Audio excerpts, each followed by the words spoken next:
Hey guys, so this is a really quick update. Remember, 4 weeks ago I was on a mission to minimal. I was trying to get rid of all the massive cameras, extra gear, giant lenses, everything that I just didn't really need. The gimmicks, the extra GoPros, all that crazy stuff became a quest for gear rather than a quest for creativity, for photography, for creating films. So I have a quick update, a confession, and not a review, but more like behind the scenes. So one, you remember that I absolutely love this camera, the Sony A7Cr. Excellent camera, friggin' best. High megapixel, 61 megapixel craziness. I can take stills that are like just amazing. I still love it, and I'm still shooting with it. But you remember I was filming with the Sony A7C2, and I got that camera specifically to shoot this type of content, videos and event videos. It's got a great sensor. It's got that 33 megapixel full frame sensor in it as well, which lets me shoot stills. But I've got the Sony A7Cr. Do I really need it? No. So what I did, I went on Carousel, I saw my mate's page, his shop. I went down to my mate, gave him a call, I said to him, hey look, I've got a Sony A7C2, brand friggin' new. I just don't need it because I got a Sony A7Cr from you. Can you please, please, please trade for the Sony ZV-E1 that you've got in your store? And that's my first confession. I got rid of that camera because I'm still trying to minimize my gear, but I realized that the Sony ZV-E1, the camera that I'm filming with right now, has immaculate, crazy low light performance.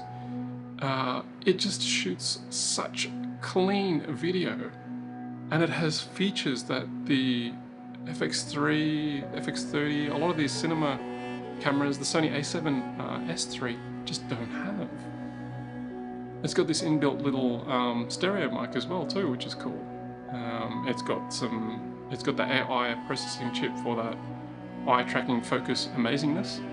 It's got a zoom rocker. It's got some additional gimmicks like the little vlog, cine-vlog mode. What's not to like?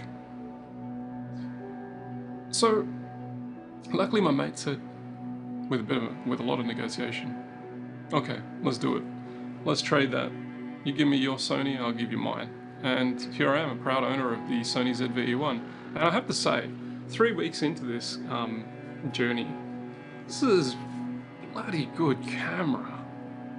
I mean, I'm a little bit sad to say that I kind of like it a bit more than this guy.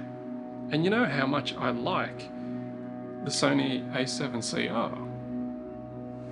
It's just really clean, the ISO. And when I was reading about it, when I was watching the reviews, when I was watching the other ambassadors talk about it, there are some pros and cons for sure. It kind of overheats in that small body. Well, not for what I'm doing right here. I recorded a 12-minute straight clip. I did a 30-minute the other day, and I had no problem. I am filming in 4K 24, and I just recently unlocked the 4K 120, which is just freaking amazing. But I bought this little device, the Ulanzi Fan, and this guy with suction cups sticks on the back of the camera where the flip out screen is. There's this film, actually I put it on the Sony A7Cr so you can see.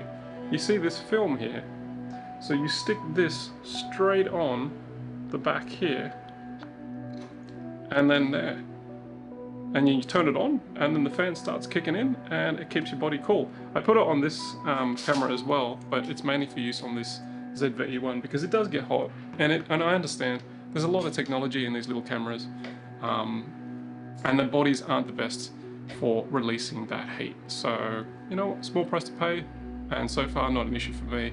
We'll find out in a week's time in my giant turkey trip.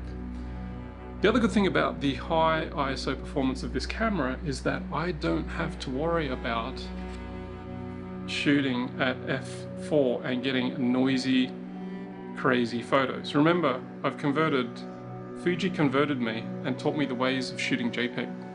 I'm very happy with that, and I've built my own creative profiles with this Sony camera, especially this one that I'm filming now. This is not log, I'm shooting a creative profile that I customized. And this lens as well, the 90mm 2.8, I now can feel incredibly comfortable knowing that I can shoot at much smaller apertures and still get clean photos, especially video. I can get clean photo and video out of the Sony A7Cr for sure, but the ZV-E1 is literally just the Sony A7S3 in a micro body. So it's just insane. But the problem is 12 megapixels, right? One of the things I was reading online is that people were saying, hey, it's only 12 megapixels, is that enough in 2024? Damn right that's enough. That's plenty fine. I'll show you, and that's why the rest of this video, while having three objectives, one being a quick update, a confession, third part is I wanted to show and prove that 12 megapixels, especially in the Sony ZV-E1, is more than enough megapixels to get quality images.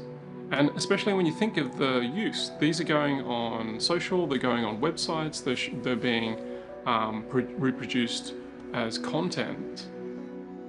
I'll stick to my Sony A7Cr for the massive giant poster canvas prints, and for my everything else, I think the ZV-E1's the man.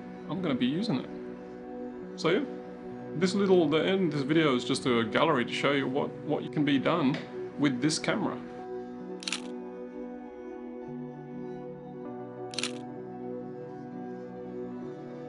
Yeah.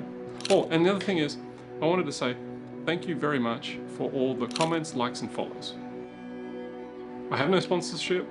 I don't have usually a lot of followers, but I'm just trying to create content that inspires me to create and also to impart some knowledge and advice so that you don't fall into the money pit trap that I did in buying multiple cameras and lenses and finding that, oh, actually I didn't need the A9 III or the A1, the ZV-E1 or the Sony A7C is more than enough, or whatever that might be. So my content is definitely not a tech review channel, it's more creativity and how to create and the result of creating with mid-tier gear. So thanks a lot.